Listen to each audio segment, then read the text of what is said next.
colocar os animais na ordem de classificação.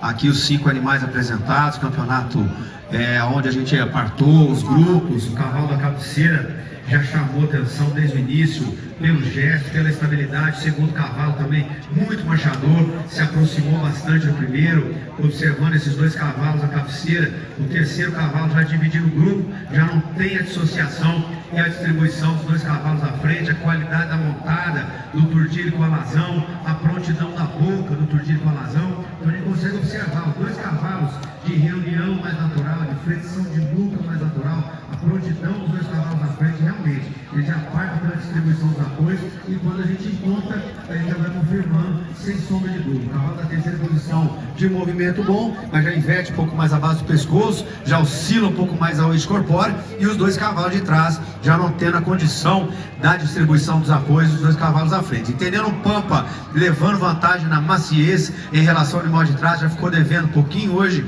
no grau da maciez em relação ao Pampa na distribuição dos apoios. Vamos lá, gente, vamos dar espaço. Na distribuição dos apoios ainda um pouquinho mais natural, a transição do cavalo Pampa em função da sua distribuição dos apoios um pouco mais natural é melhor em relação ao turdilho. A vantagem do turdilho é onde? Na estabilidade do eixo corpóreo, onde agrada muito pelo estilo, o cavalo turdilho pela amplitude, mas ficou devendo hoje em relação à qualidade da montada e também a distribuição dos apoios do cavalo Pampa, por isso a definição dessas 2 colocações.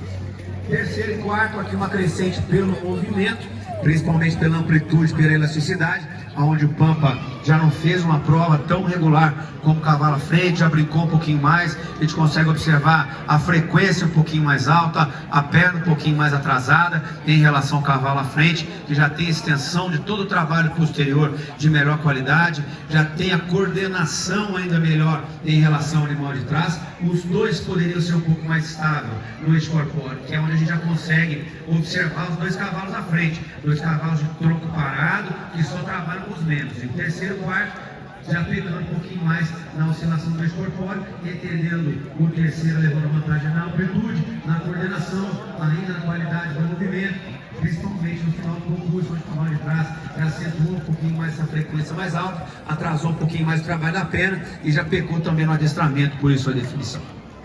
Segundo e terceiro, há uma crescente pela distribuição dos apoios e pela coordenação do movimento. O cavalo alazão à frente, ainda de melhor distribuição dos apoios, ainda mais machado e toda a estabilidade do eixo corpóreo. A gente observar o cavalo de trás, ele já tende a torcer um pouquinho mais à frente, já está mais desalinhado, já está com tendência a inverter mais a base do pescoço, onde o cavalo à frente nota a nuca, como já está levemente mais flexionada e com mais naturalidade na flexão da nuca. Perfil à frente da vertical, então já leva vantagem. Todo o estilo do cavalo alazão à frente, a postura, posicionamento, cabeça e pescoço ainda melhor, ajuste do cavalo à frente melhor, terminou mais reunido em relação ao animal de trás, que já inverteu a base do pescoço, já pecou um pouquinho mais a distribuição dos apoios e pecou também no estilo. Quando montamos nos 2 cavalos, volto a pontuar o cavalo alazão à frente. Aí o adestramento em função da boca mais descontraída, mais facilidade na condução, também dando uma montada de melhor qualidade, por isso foi a definição. E os 2 cavalos da cabeceira, aí os 2 cavalos de distribuição dos apoios muito próximas, esses 2 cavalos, não vejo diferença significativa, mas entendendo o cavalo à frente levando vantagem ainda, um pouquinho mais na condução, na montada do cavalo alazão, um pouquinho mais ansioso em relação ao cavalo à frente, e quando a gente observa a estabilidade anterior, ainda mais coordenado, mais solto em relação ao animal de trás, se a gente observar a amplitude, a potência do movimento, a frente e a altivez do cavalo da primeira colocação, ainda melhor em relação ao animal de trás, que já tende a pecar um pouquinho mais em relação ao cavalo à frente. Quando a gente observa a montada, montando esses 2 cavalos, aí, mais uma vez, pontuando o cavalo turdilho, o cavalo que faz uma transição de qualidade, está esperando os comandos do cavaleiro, atende com mais qualidade as ajudas do cavaleiro.